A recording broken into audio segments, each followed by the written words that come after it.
Group October 2015 discussion. We are talking about being a connected educator.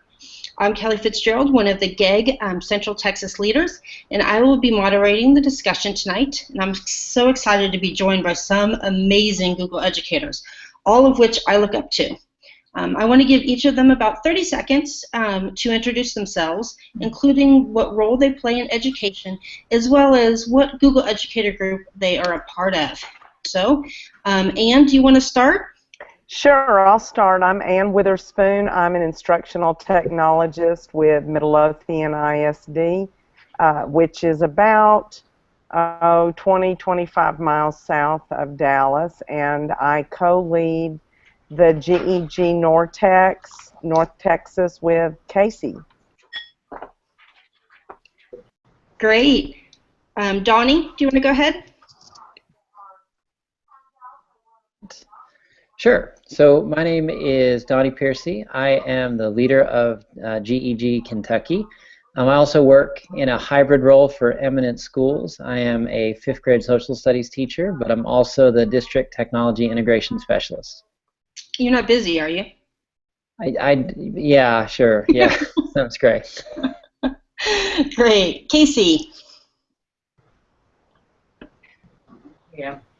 Hey, y'all. Casey Bell. Yes, I am co-leader of the North Texas GEG group with Ann, and so happy that we collaborate with our other Texas GEG. So you guys might notice that we team up a lot, and this would not happen if it wasn't for that collaboration. So I thank all of you, and Kelly especially for being our moderator today, even though I know you're a little under the weather, but I work for Region 10, which is an education service center in Texas, and as a digital learning consultant, so I go out and do trainings to the districts around here. I live on the other side, north of Dallas, and the south of Dallas, and I'm north of Dallas, so we're actually pretty far apart in terms of mileage, but really happy to be here, and thank you all for helping us put this together. And let Texas represent as well, but we have such a great group tonight, so and if we can repay the favor too, just let us know. So thank you all. I'm excited. Thanks, Casey. Lucy. I'm Lucy Gray, and I'm a consultant and a former classroom teacher.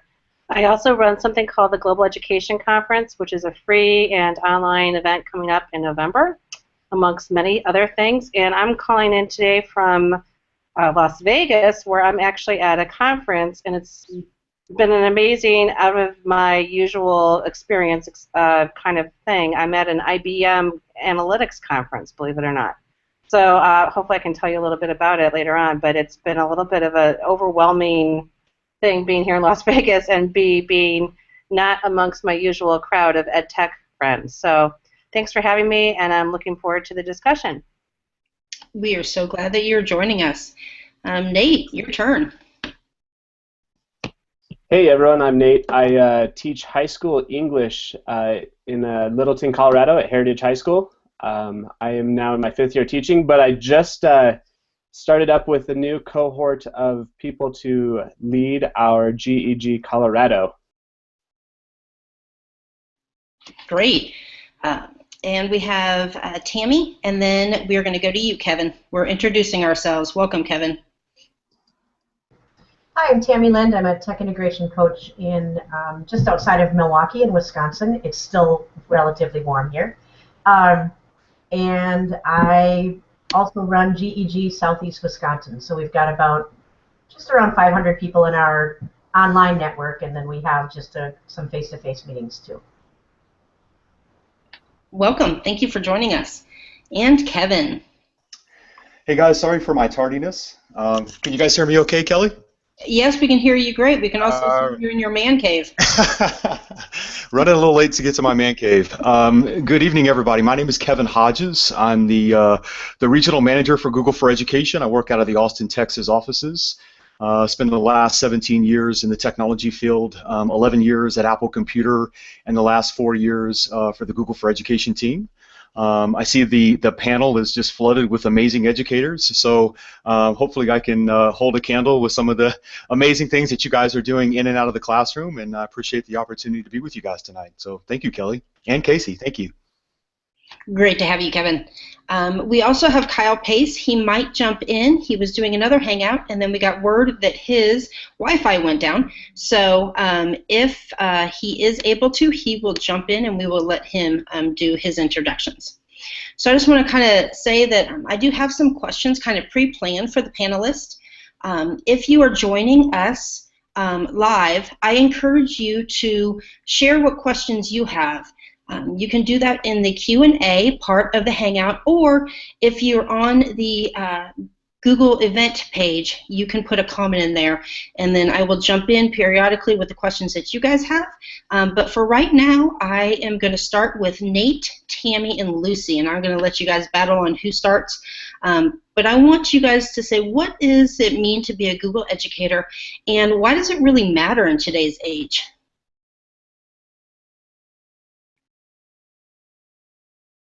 All right, I'll take this away. And when you say Google educator, you mean connected educator? I'm sorry, connected educator, yes. No worries, Kelly, no worries. Yes, thank you. You know, there's a lot to being a connected educator, and it kind of takes forms in many different ways. I know that my first experience with becoming a connected educator started in my first year of teaching, and I'm lucky that I found connections early on in my teaching career to kind of get me through the first 5 years. I know those are usually the hardest years of teaching, and becoming a connected educator kind of led me to really see what was possible out there. And you know, just through different connections, whether it's on Twitter, Google+, or even more importantly, face-to-face connections. Finding ways to meet up with other people or connect with other people really drives a lot of instruction in my own classroom, but it really drives me to succeed and be a better person every day. I'll jump in and I'll say that, yeah, I think it adds to one's knowledge base of what best practices are and learning from others. I think that's great. But in my corner of the world, I see a lot of people actually connecting and collaborating and having their classrooms benefit from those connections. And I think that's really exciting. You know, the fundamental use of technology to me is to be able to do what we're doing just right now. And if, you know, I think it brings teachers out of their siloed situations wherever they are, and is an amazing thing. I really get excited when I see teachers demonstrating what it's like to collaborate over technology, and I just think that's what I'm here for. So, in terms of being Google has really enabled all of this too through some of the tools it has, like Google Plus communities and things like that. So. Yeah, I'm excited to be a connected educator, and it's changed my life and afforded me a lot of opportunities I wouldn't have if I had stayed in my classroom and not interacted with the outside world via technology. I'll piggyback on that one. Well, I wouldn't know any of you if I wasn't a connected educator. And I think being connected provides that worldview not just for teachers, but then that indirectly also can provide that worldview for kids.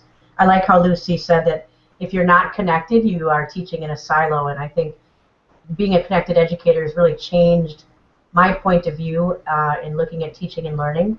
And one thing too that I think what happens being connected is it allows you to look at things from different points of view. I think we all tend to surround ourselves just with like-minded people, and by being connected, we can have people on both sides of the issue that allow us to really have that sounding board and to really learn from each other. So I would piggyback on exactly what they said. Thank you, you three. It is so important listening to you guys. You know, we used to have kind of that closed door policy, you know, when I was in school and when I was in class, the teachers had their door closed. They wouldn't really collaborate, talk. We didn't do things with even the class next door. And now, just what you guys were talking about, it is amazing how we've opened up the entire world, and now you can collaborate with people all over. And that exactly what you guys said is exactly what connected educators mean. So with that, I'm going to move on to Casey and Ann. How has being a connected educator transformed your pedagogy? So notice how I said pedagogy and not just your teaching. Casey, you want to start, or you want me to start? Go, Ann. Well, you know, one of the questions that you're going to ask later are some of the people that we've connected with that have really impacted us, and so I kind of put my name down by this question as well, because those connections that I've made with some educators around the country really have transformed actual teaching practices and strategies, things that I actually designed, learning opportunities that I designed in my classes, and so for my students. So it's really impacted learning in my when I was in the classroom for my students. I think back I had read a blog post by this one teacher that was a high school English teacher, and she talked about this lesson that she did in her class with Shakespeare, and I taught 7th grade Texas history, but that whole concept behind the strategy that she used, that I employed that in my 7th grade Texas history class, and it was probably one of my favorite things that I did that whole school year. So making those connections and looking at things that people are doing in their classrooms, it can be so applicable across content and grade levels.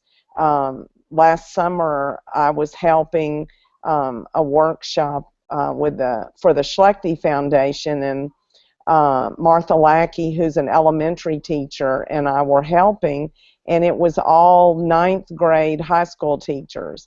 But there was Martha, an elementary teacher, and they were eating up everything she had to say. And so I think just because you're elementary or you're high school and that's not your grade level, there's so much to be gained from how you can take those strategies and tweak them for what you're doing, and so getting that kind of information's definitely changed the face of learning in my classroom.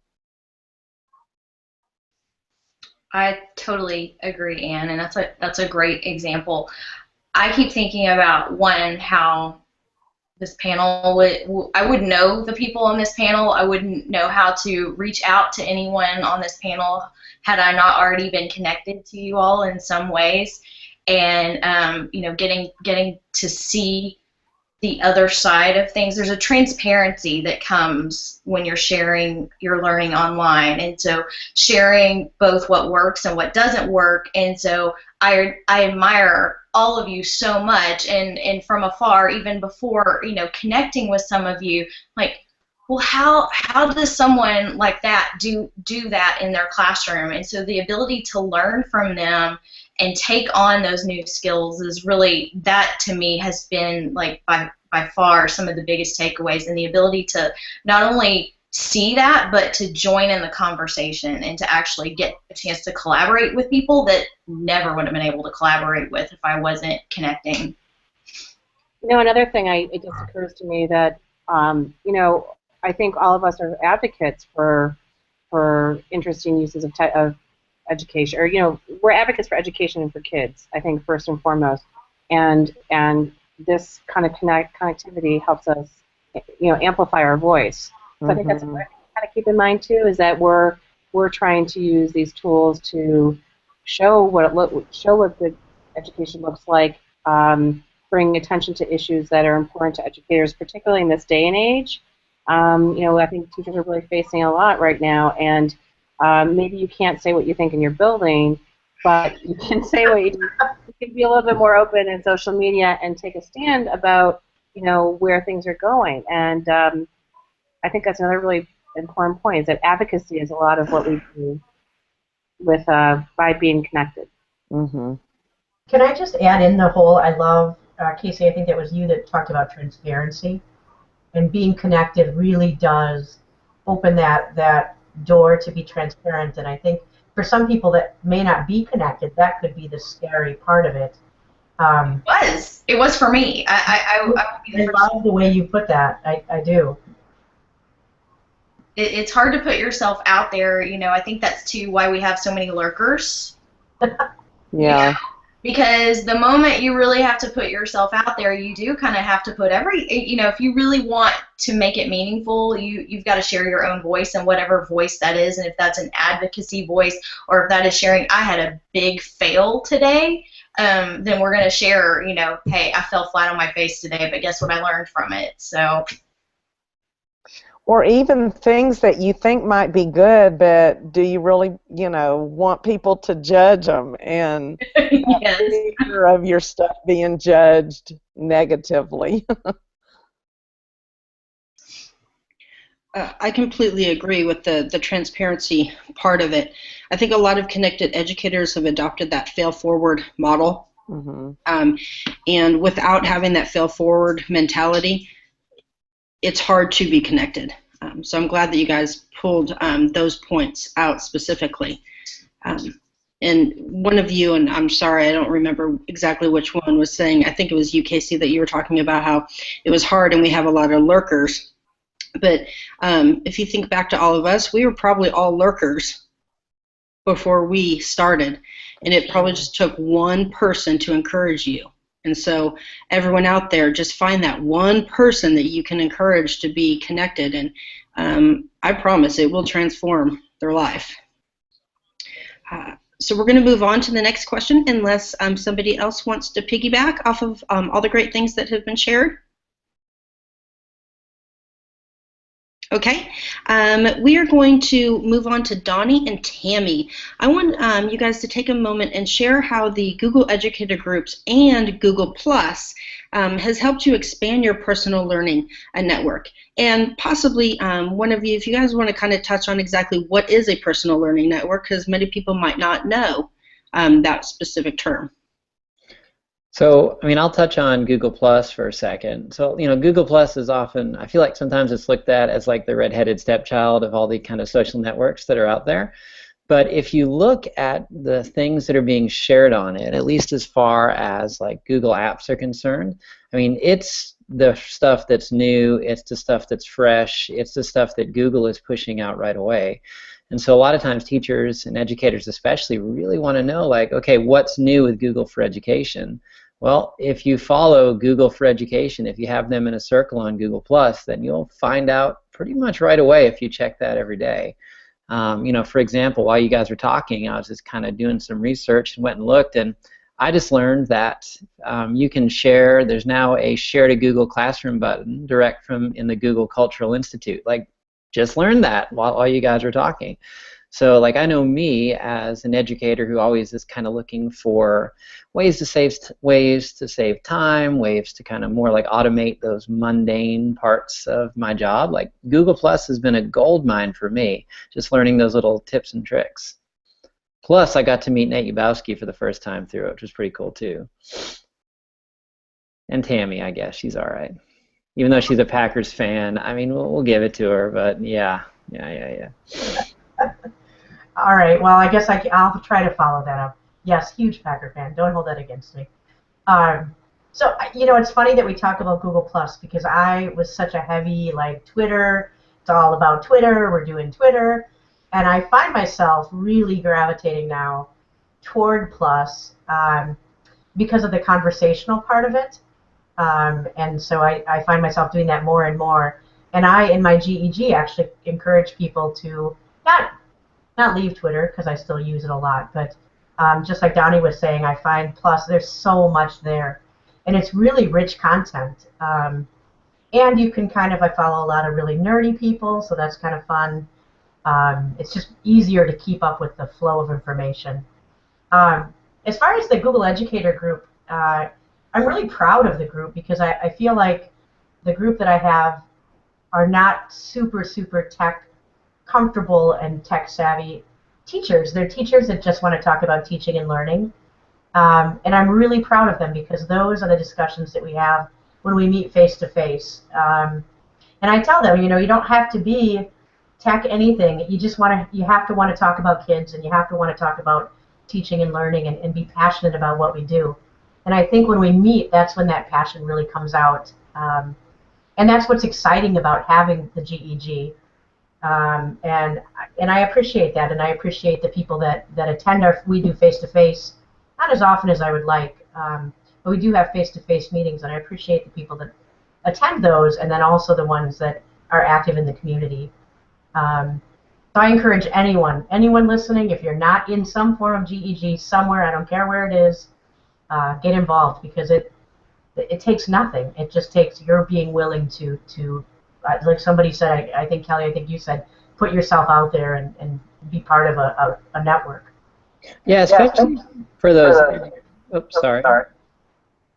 I'm getting an echo here, so I'm going to mute my mic and hope that solves the problem.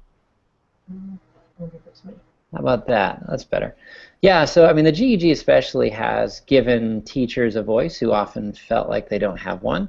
It gives them a network, especially if they're brand new to Google Apps and they're still trying to figure out how just the tools work. I mean, knowing that you have a tight-knit group of educators within your local community who have the same passion for not only using the tools, but using them in an effective way, you know, within driving distance, that's pretty cool. And that's something that a lot of educators kind of wish that they had. You know, I will, as much as I like our Google Educator group in Chicago, I'm one of the moderators for the Chicagoland group. You know, I think this has been going on predating those, you know, that this kind of, people have had to find their place where they can communicate and collaborate and lurk too. You know, for me, it was a listserv that came out of Michigan State a long time ago called the EdTech listserv, and I met people that, you know, I'm a little bit older than you guys, so maybe that's why. And I met lots of people like Jen Wagner, I think, was on there, who does all the projects, and Craig Nansen, who was up in Minot, North Dakota, who's a Google educator as well. You know, I met people like that virtually first, you know, 10 years ago or whatever. And so I think the other piece of this is that I think the Google educator groups are an easy entry point when you're finding your home base or an initial place to start with too. I think that's, you know, that's what I would say. But it may differ for other people. Other people may find another niche somewhere where they feel more comfortable. So they shouldn't feel obligated to. I know this is a Google Hangout, but they should find what, you know, the place that makes them feel the most comfortable. And that said, I think this is a really good starting point for people who have never really jumped into a listserv or any kind of community before. Hey Kelly, can I chime in with regards to, you know, a Google incident that happened with me this week? Of course, Kevin. You don't have to ask. All right, just want to make sure, right? So, I think most of you guys know that we're all about Google Expeditions at this point, and Texas is a big part of our Google Expedition Roadshow.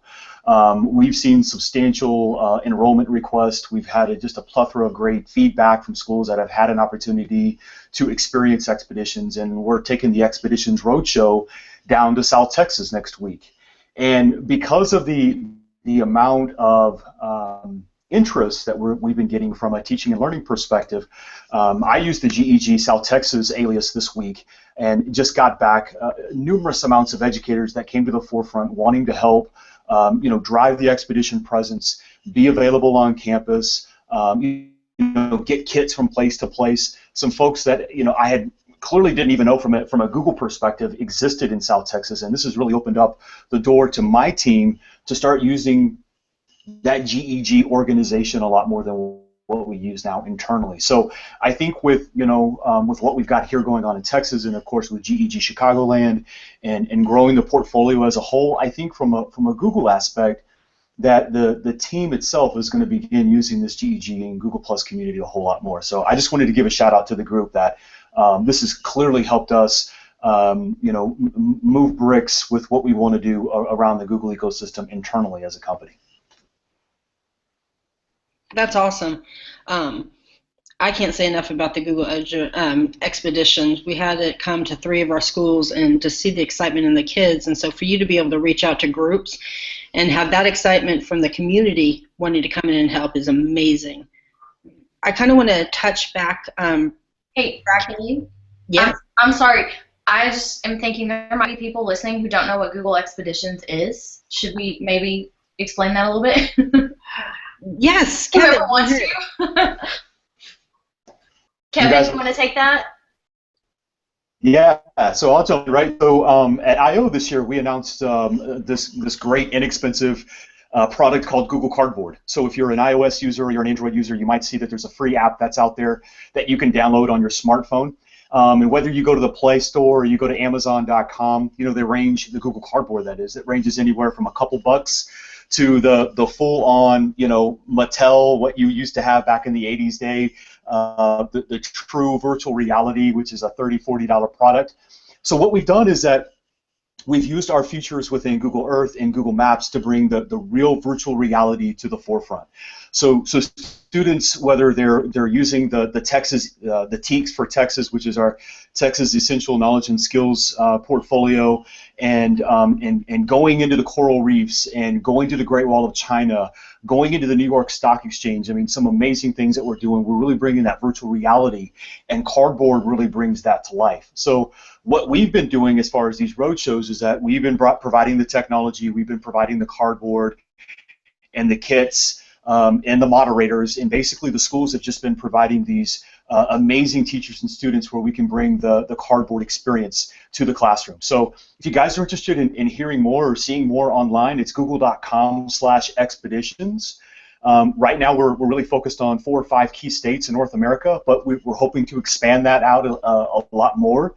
So please sign up, even though it, you know, it may not necessarily be in your state still, because we want to do 2 and 3 at some point, and potentially bring Google Expeditions and Cardboard to your schools. So check it out. It's pretty awesome.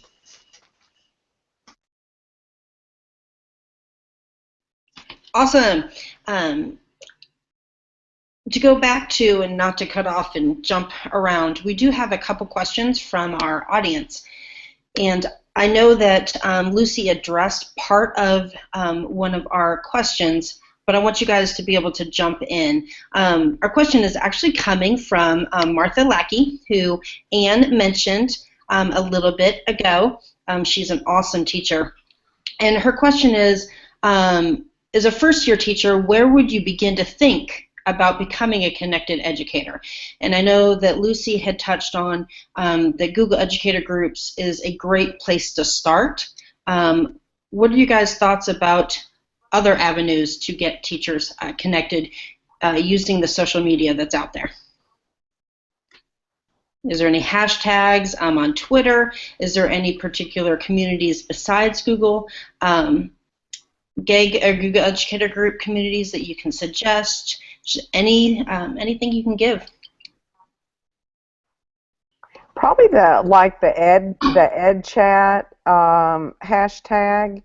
And when do they have those every week? Or don't they have them like twice in one day every week? Or well, people use that hashtag all day long. Oh, well then there you go. I mean, you can follow that. I mean, that's a great one to get started. I think there's no shortage of where to start, actually. I think that's probably what overwhelms so many new users, but I think sort of what Lucy was pointing out, but there's so many platforms that you can kind of find the one that works for you. Like, I know a lot of teachers are loving, like, Voxer right now, you know, that they're just totally all about that, and it kind of drives me insane. Yeah, me too. But, you know, and then, you know, Hangouts is great, Google Plus, and the GEG groups. If you just search for, you know, inside the Google Plus communities, that will often suggest a lot of really great communities that other educators are following. And sorry, I didn't mean to step on your toes, Anne. I was just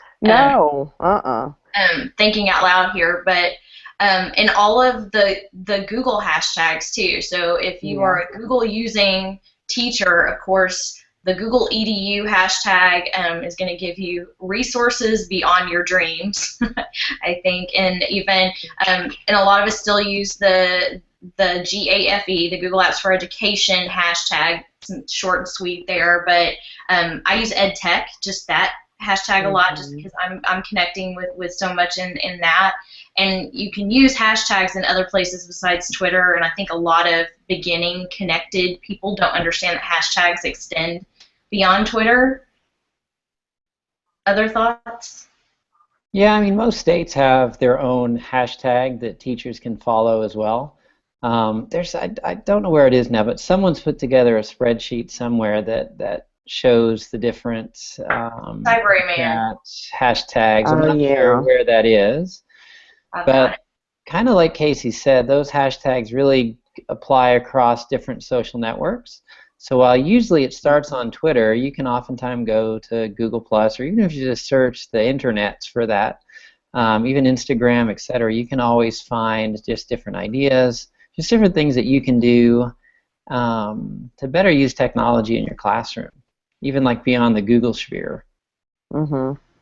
I wanted to piggyback on what Donnie was saying about the state chats. I think every single, and it's Cybrariman is the site that has all the chats. But I think every state has their own chat at some time. Like I know the Wisconsin one is on Sunday. So if somebody were new to the whole idea of chatting and a Twitter chat, that's probably where I would start. But I think the G+ communities too are really good for that sort of gateway into social media and connecting.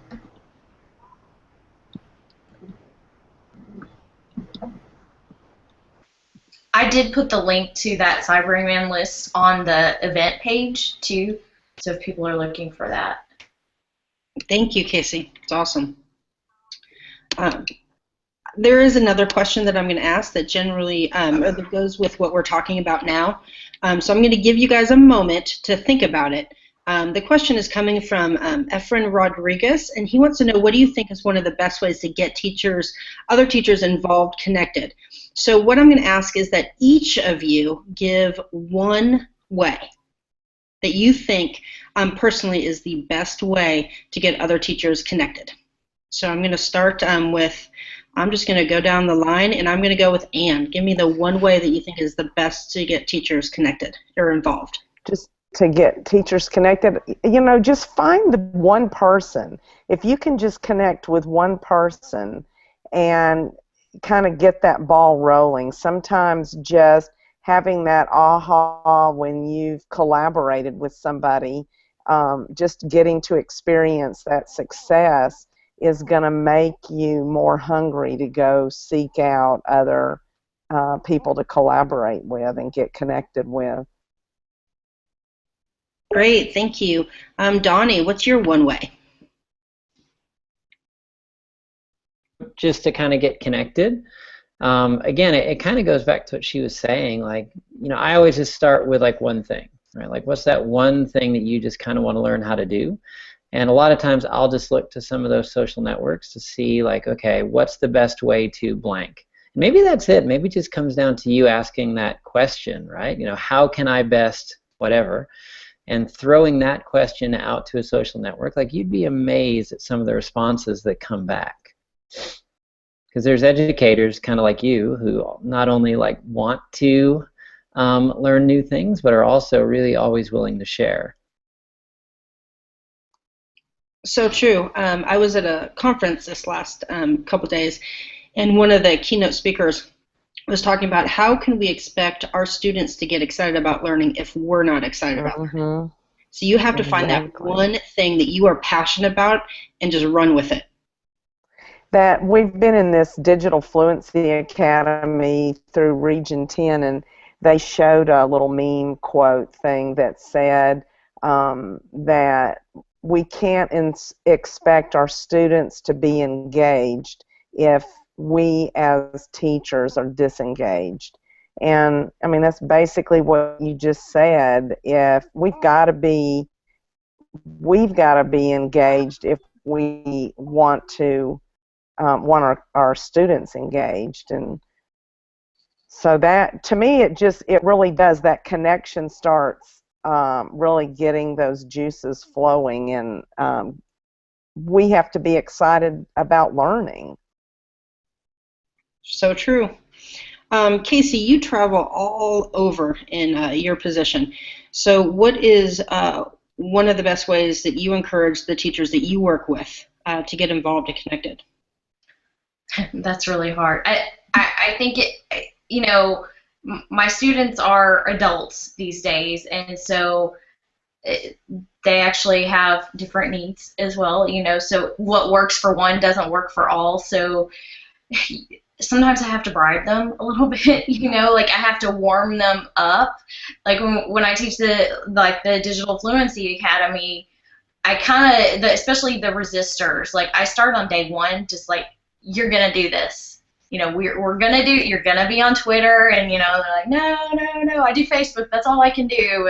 And so sometimes it's sort of just a natural progression towards things. But I think as soon as they see how fast they can find an answer or a tip or something that makes their life easier, they're like, you just saved me 5 minutes out of my day by showing me that one thing, and that gives me 5 more minutes to focus on student learning. And so I think those types of things are where I find the best buy-in, is finding ways that it makes the teacher's life easier, not that it's seen as one more thing. So would you say that you really try to shake up their learning? You just had to go there, didn't you, You're Donnie? so funny, Donnie. I couldn't resist. Sorry. Kevin, do you have anything to share that hasn't already been shared? I'm going to drink the Kool-Aid here because we use it internally so much, but we love Google Plus at Google, right? So I know that's kind of cliche. I can tell you, statistically, because we're all about statistics, that using Google Plus internally as an organization has dropped my email traffic down 18-20%. But more importantly, it's also an opportunity to connect with folks both on the Google for Work side, the ad side, the YouTube side, and as well as this amazing GEG community that sits all around the world. So I love Google Plus. I do too. So do I. Well, you can get, like last week or 2 weeks ago, I was working for one of my assistant principals trying to get an automated after-school detention reporting thing for the teachers, and using Formule, and I had multiple email triggers in there, and I had this one, so I got it all built, and then it dawned on me once it was up and running that the emails going to notify parents were coming from me and not the assistant principal. I mean, like, who am I? What are these emails? Why are they coming from me? And so I just posted in the Formule Google Plus community, and yes, Andrew Stillman helped me out. And so, I mean, who doesn't want to have access to Andrew Stillman, like within 10 minutes of posting your question? And I can piggyback. He has helped me as well too. So I think that one of the other questions that we have, and I'm not forgetting the other people, but Martha Lackey also asked, how can we make Google Plus relevant for teachers today so they can see the value in connecting with communities and other educators? And I think that Anne, you completely just answered that question, showing them the impact of putting a question out there that you need assistance, and boom, all of a sudden you have tons of people that are coming, willing to take time out of their day to make it easier for you to solve your problem. And it was like a 2-second fix, and anyways, I love that Google Plus, all those communities. I can add to that. I worked with a school as an innovation consultant last year in New York City, and we started a private Google Plus group for the school, for the teachers to join and share resources around innovation. And my gig with them was a once-a-month thing for a year, and it ended in June. And this group is still going, and they're actually posting more when I'm not there, which is good. But I think it's a really good receptacle for kind of sharing ideas and that sort of thing that people can take in when they want to, on their own time, whatever works for them. So I like it for the private piece. I am having some issues, and maybe somebody will give me some help with this. I do have a public one for my Global Ed Conference, and we have like 90,000 people in there, but literally. But here's the problem. They're mostly spam accounts. So I don't know if people have run into that. and I can't get rid of them very easily. It's a story, but I found that to be a little problematic. So I do recommend people moderating them, and that does take a little bit of maintenance and seeing who's coming in and out of your group. So I'll just my words of wisdom are to keep it moderated. I agree there, and when I see that coming through, I'll report that. I'll not kick them out and report it as spam, because that can be a problem. And Google Plus is catching more of those now too. They must have had something that. Did you notice that? Well, one time I got in there and we had like probably 8 very voluptuous women that had just joined our Google Plus community, our GEG Nortex, and I was like, oh my, I don't think they're teachers in any of the North Texas school district. I don't know. Anyways, I kicked them out. Well, Nate and Tammy, we haven't heard from you in a little while, and whether you want to touch in on making Google Plus relevant for teachers, or if you have one of your best ways to encourage fellow teachers to get involved, connected, I want to give you a chance to say something. All right, I'll jump in real quick here. As far as how to get other people involved, I think that was the question posed on the G Plus community or the event. I think the best success I've had with getting more teachers involved and connected comes from starting with a one-on-one connection with the teacher. I've noticed that if I do a simple invite for people to, hey, check this out, it turns out that in a few weeks they'll see that I've been sharing a lot of things on Twitter or in Google Plus, and they'll come back to me at school or the next time I see them and they'll say, you're going to have to show me a little bit more because I keep seeing you sharing some awesome stuff, and I want to know more. And so some of the success I've had is just one-on-one connection with teachers in a personal setting, and then inviting them to join the communities, and then getting them involved early and often. And I would agree with that. There's just a couple things. The first, I think showing teachers that they can actually connect with people over an area of need. I think that, and I can't remember who said that earlier, but when teachers identify a sticking point or some topic that they're struggling with, and then they get that help through Twitter, through Google Plus, and they really see the value, I think that really is how to get them connected. And Casey, I will go along with you. I resorted to flat-out bribery for Connected Educator Month. I run in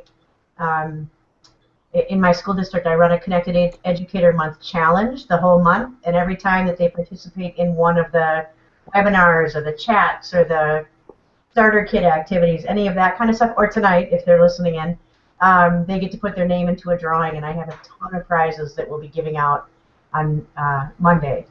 And so, yeah, pure bribery on that one. Yeah. It has nothing to do with relationships or any of that. It's just bribery. Can teachers from outside of Wisconsin get their name entered in the hat to win prizes? I actually monitor that, so sorry, Donnie, but no, especially not if you're a fan of any New England teams. Okay. Come on, give me a badge. Can I get a badge? No, it's great though, but it really does start with those relationships. You know, I think even just to have a contest like that, you have to have those cultivated relationships where people are willing to do that, and it's fun. And I'm giving away something that starts with a C and ends with the word book, and you know that's very exciting. So. Oh my, I want one. I think what you touch upon is Tammy is having fun with this. You know, in my house, my name is Mom, not so fun, because I'm always the person not having fun in my family. But I'm really thinking about this fun concept of making it fun and engaging for teachers, and I think a lot of this district, it seems like, and that's Carl Hooker. You guys probably know him, and I like with his amazing app races and different things that he does, and dressing up for South by Southwest EDU and things like that. I'm thinking a lot about that. How when I go into a school and working with a school, how can I bring a sense of joy and fun to it. And it's not easy to do that unless you've got that naturally bubbly personality. But I think it's really important about like how can we make this interesting for teachers at the very least, Well, and you brought up the word joy. I mean, we need to have that. We're educators because we're passionate people. And so if we can touch on that passion and show the power of, being connected with other passionate educators, I think that's where it starts to grow, and that's what draws me into it. Well, Lucy, go back to what you were saying, just the idea of fun. I think that's one thing that Google, just as a company, kind of just embraces, right? And not only are they an innovative company, but they try to put in all of their products kind of a little element of fun. Whether it's showing your students, hey, the Wi-Fi went down, so let's race T-Rex for a little while. Or let's all the nerds laugh at that one right there, but it's just that kind of element, those little things that you can kind of bring into your classroom when you're using these tools. Another word would be playful. Having a sense of play in your school, in your classroom, and PD efforts. I think that's what when I think of Google, I think of them as being very playful, and that's led to a lot of innovation because they are playful. Yeah. So that fun piece might be the answer to my next question for Kevin and Donnie. But a lot of educators, they say they just don't have time. That they're so busy with everything else that they feel that it's just kind of one more thing. So how would you address that with your fellow educators in order to get them connected? And I have a feeling that fun, if you make things fun, then it doesn't feel like it's one more thing. But anything that you guys want to share, Kevin, Donnie, I'm addressing it to you. Just as far as using like the Google tools to save time, or No. as far as like connecting with other educators? As becoming connected when they don't have time. So. Well, I don't know. I mean, the way that I've always looked at it, like the more that you get to meet like innovative educators and kind of see the things that they're doing, I mean, you can send out a tweet a day, or you can search the Google community for 5 minutes a day to learn kind of a new trick. And, who knows, like that 5 minutes a day, you might learn something that over the course of 180 school days might save you 10, 20 hours worth of time when you multiply all that stuff together. That's good. So to piggyback, so you encourage just 5 minutes, one tweet or 5 minutes on Google+. It's a great idea. Start with that 5 minutes and work your way up. Before you know it, you are addicted. Kevin, do you have anything to add? I think what educator doesn't have a smartphone? The first thing you do when you wake up is, at least what I do in my house, is I grab my smartphone, I check my work email, and I go to Twitter. So I think just taking that 5 or 10 minutes, like Donnie just said, whether it's at 5:30 a.m. or it's, in between classes, just take a few minutes, allocate that time, maybe even block off that time on your calendar as a reminder, hey, you know what, I need to take a quick breather, I need to get online, I need to post something, I need to, what did Lucy post today on Twitter, something along that line, right? So use that as an advocate to drive more participation. At least that's what I try to do with my busy travel schedule. And I'm going to kind of tell on Kevin. A bunch of us had tried for a while to get him onto Twitter, and I know, faux pas being that he works for Google, but he kept on saying, I'm so busy, I don't have time. I'm already addicted to my phone, I'm already on my phone, and if I join one more thing, my wife is going to kill me. And then it just took one other person, one of our principals, who really convinced him to get on Twitter, and sure enough, now he is, and he's pretty active. So he overcame that time, and his wife probably is ready to kill him because now he's addicted to more things. But, all of us have that time factor a part of our lives. But once you find purpose in it, it can completely change you. Yeah, Kelly. Can I add there too? Sorry, go ahead, Nate. Okay, I was just going to say, Kelly, kind of what you just said, we're all working with the same 24 hours in a day. And you know, whether you have 5 kids, 2 kids, 0 kids, 16 puppies or kittens, whatever your story is, you know, finding 5 minutes a day can be tough. But if you take those 5 minutes and give yourself some specific focuses to pay attention to, maybe it's one hashtag that you do a search for.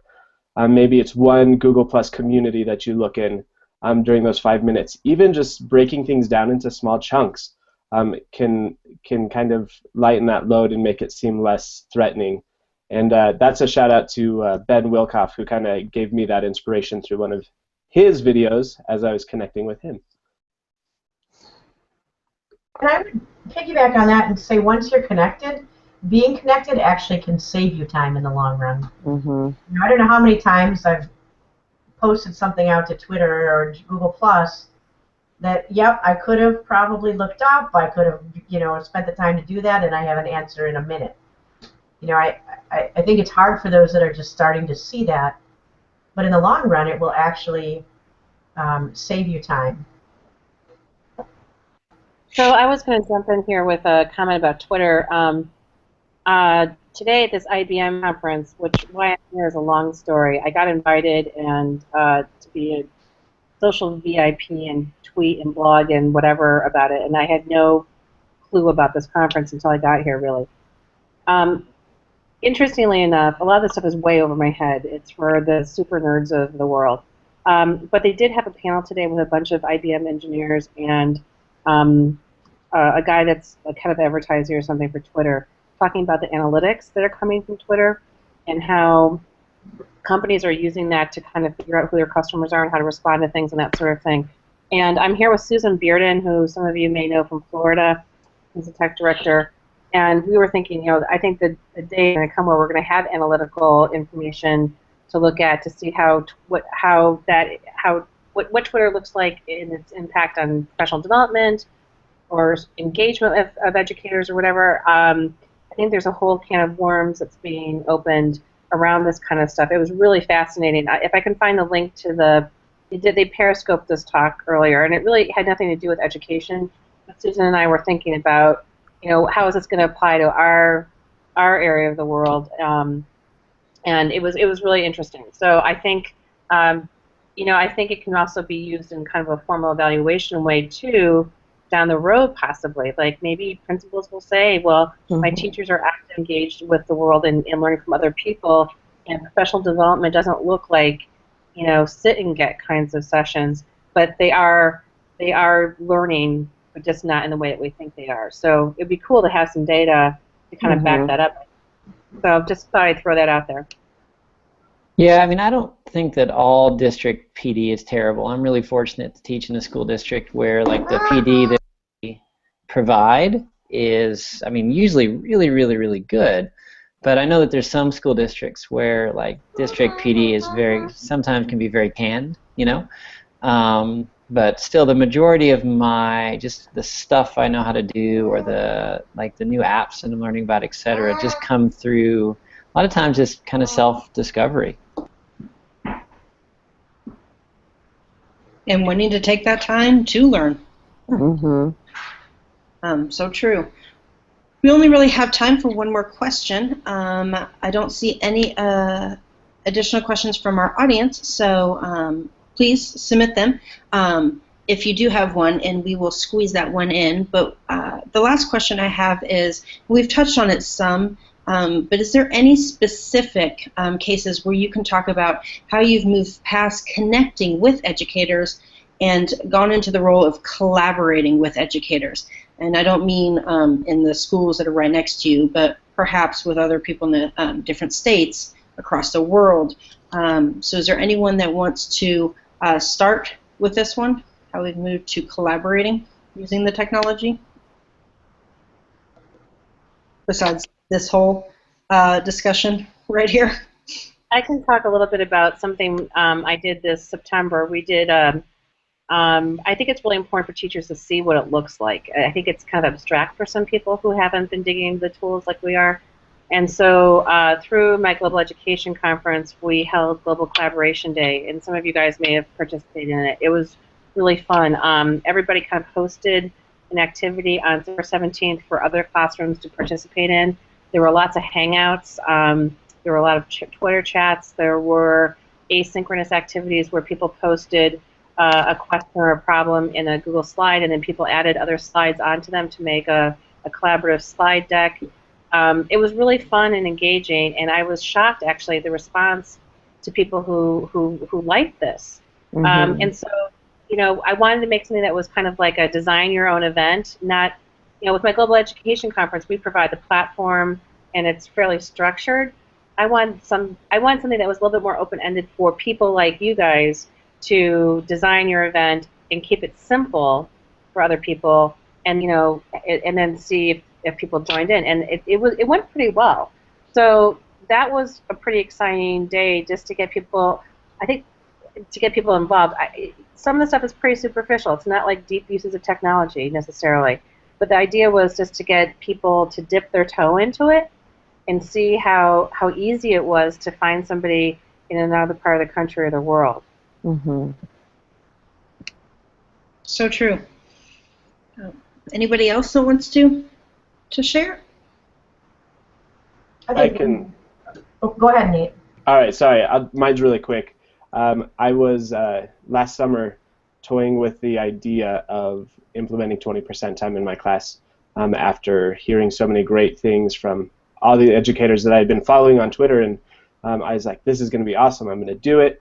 And so I started implementing 20% time last year with my sophomores, and over the course of posting in the 20% time Google Plus community and the Doctopus community on Google Plus, I noticed that there were a few other people that were all active in the same community. So we actually just randomly connected as a hangout, just as a, hey, it looks like we've got some similar interests. Let's see if we can get our classes together and work and collaborate together. So our classes actually for a semester gave some feedback to each other on their 20% time projects and kind of acted as those digital pen pals, which I think could be a great opportunity to collaborate beyond just connection.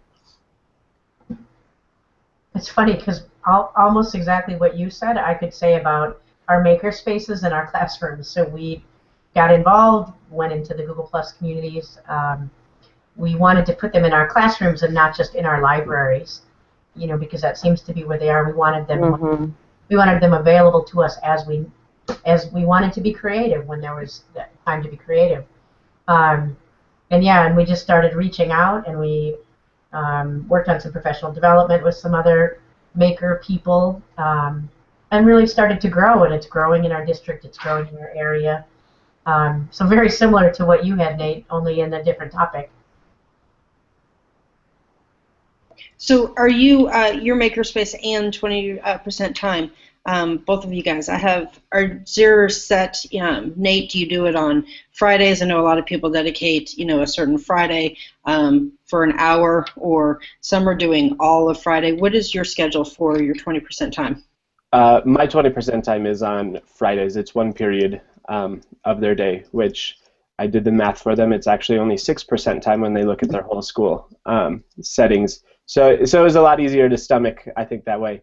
And we called it Freedom Friday after the Lego movie. That's awesome. How about you, Tammy? When is Makerspace? You know what? It's really up to the teachers. So we started very, very small. I work in a bunch of different buildings, and we just started in 2 buildings, and it kind of grew from there.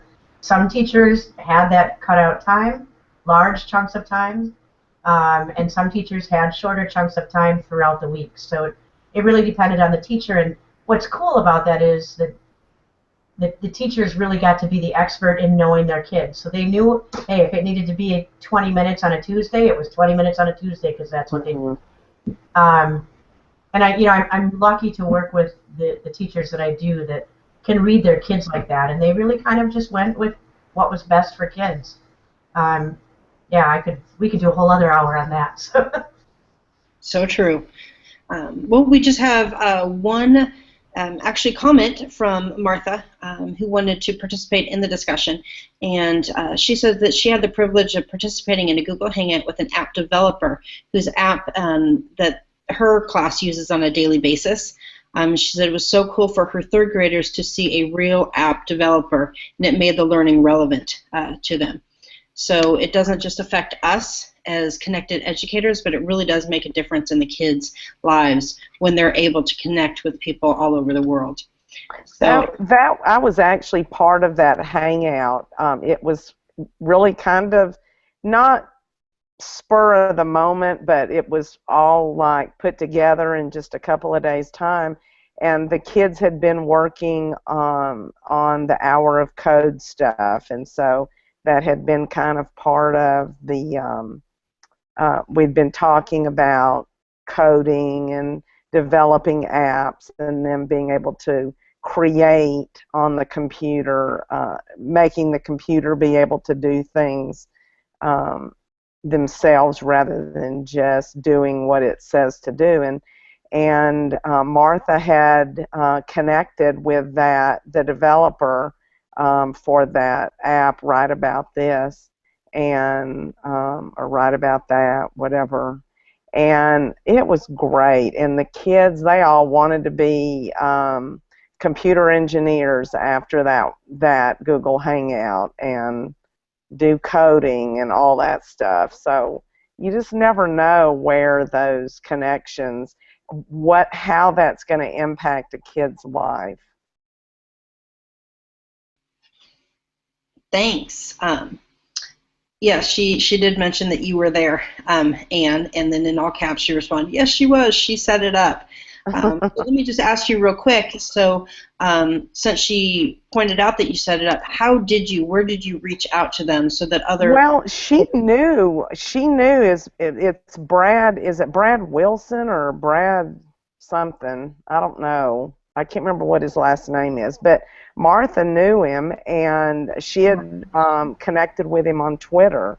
And so I told her, I said, well, email him and see if we can do a hangout with him. And so she did, and we got it set up. And so I just went into her room, and I told her to tell him when we were going to do the hangout. And I just called him up on, did a Google Hangout with him, and everything worked like a charm, and he was just right there telling the kids. And he was kind of the idea person. He confessed to the kids he didn't actually do the coding or anything, but it was very cool. And it's just, and she's Martha teaches in a Title I class with a high Hispanic population. And so, these kids, he kind of talked to them about what they would need to do to be able, some of the different majors that they could major in college to be able to go work for Google, or, become a computer engineer or a programmer. We talked about all that stuff. So just lighting, and those were little third graders, but just lighting, and because